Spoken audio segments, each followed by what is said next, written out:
Donc, bonjour, je m'appelle Paul Robert, je travaille pour Novalistera, une boîte de conseil indépendant. Et donc j'ai été sollicité par Regenacter pour venir faire une formation sur les cultures associées.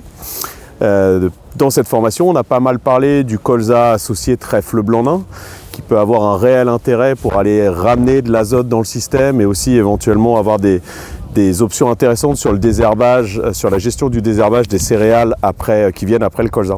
Donc si je peux résumer quelques petites règles pour bien réussir l'implantation du trèfle blanc nain dans le colza, sachant qu'on n'est pas obligé de l'implanter dans le trèfle blanc, dans le colza, on peut l'implanter aussi dans d'autres cultures, mais là, en l'occurrence, sur le colza, ce qu'il faut savoir, c'est qu'il faut laisser suffisamment d'espace au trèfle blanc nain pour prendre de la force à l'automne pour être capable de survivre à une occultation à la lumière pendant le printemps. Donc on va essayer d'avancer les dates de semis du colza, idéalement vers le 15 août, pour avoir suffisamment de temps au trèfle d'emmagasiner de la lumière. On va essayer de diminuer les densités de colza pour laisser suffisamment de lumière. Donc par exemple, essayer de viser 20-25 grains serait vraiment l'idéal. On peut aller faire par exemple au semoir monograine si on veut vraiment descendre, ou arriver devant des poids de conserve pour être sûr d'avoir une belle levée du colza. En plan de campagne, là où il faudra faire attention si on ne veut pas avoir d'impureté dans le colza, c'est qu'il faut avoir des plantes associées qui soient gélives ou alors qui ne montent pas dans le colza. Et donc les candidats qui peuvent être associés en légumineuses avec le trèfle blanc nain et le colza, on peut avoir le trèfle d'Alexandrie, privilégier des variétés non remontantes pour pas que ça pose de problème, exemple la variété Tabor. On peut avoir le fenugrec qui va être très intéressant aussi et qui ne va pas monter. Et en autres légumineuses, je pense que c'est à peu près tout, sinon les autres posent des risques. Après, avec ça, on peut ramener d'autres plantes, par exemple le lin oléagineux d'hiver, on peut aller ramener du Niger ou éventuellement du tournesol si on va très en amont. Attention à ne pas surestimer ces dernières plantes, donc par exemple 1 kg, 1,5 kg de Niger max, ou 3 kg de tournesol, ou la dernière, le lin oléagineux, 2-3 kg, ça ne sert à rien de monter trop fort. Une solution, voilà, ça c'est vraiment les solutions idéales pour que le trèfle blanc nain voit de la lumière, de diminuer les densités et d'avancer les dates de semis.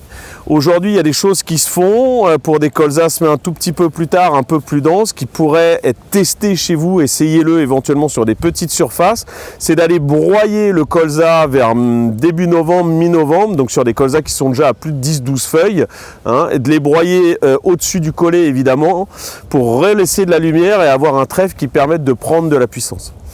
Derrière, à la récolte donc attention à tout ce qui est programme de désherbage aussi, à essayer de limiter au maximum les radiculaires pour éviter de casser les trèfles blancs. Essayez de ne pas trop monter trop fort en azote aussi au printemps pour éviter de casser les trèfles blancs encore une fois sur le colza. Et ce qui est important derrière le colza, c'est tout de suite broyer les cannes pour laisser suffisamment de place aux rapaces pour aller gérer les problèmes de campagnols qu'on peut avoir.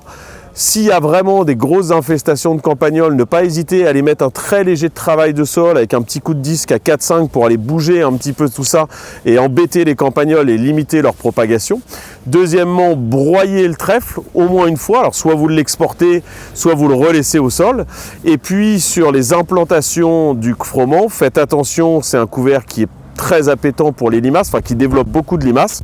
Donc on va avoir plutôt privilégié des semis directs au disque, avec du grain bien enterré, une ligne bien refermée et anticiper les problèmes de limaces avec éventuellement l'utilisation de biocontrôle comme un phosphate ferrique 1 semaine, 10 jours avant le semis. Et ce qui peut être fait, c'est j'envoie un petit coup de phosphate ferrique, je broie et du coup le phosphate ferrique, les antilimaces se retrouvent sous le broyage.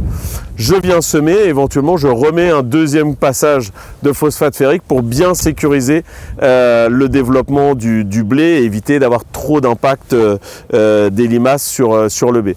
Essayez d'anticiper un petit peu les dates. Ça c'est le cas sur le conventionnel.